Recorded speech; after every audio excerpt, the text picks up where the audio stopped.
So, ayan guys. Hello mga lalabs. Nagluto nga pala tayo ng pizza. So, ating pizza guys. Ayan na. Ayan na ang ating pizza guys. Ano lang yan siya guys. Pizza na ano lang yan.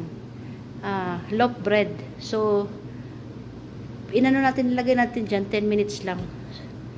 So, wala pang 10 minutes kasi 5 minutes pa lang. So, maya-maya tingnan natin ulit. So, ayan. Tingnan na natin ulit. After 10 minutes, tadadang! Yung ating pizza is okay na. So, yan guys. So, tanggalin na natin. Tadaan! Ayan na siya. Pero, nakulangan pa ako. Kulang pa guys. So, gusto ko pa siyang level up konti. Level up talaga. So, ayan. Maya-maya pa konti.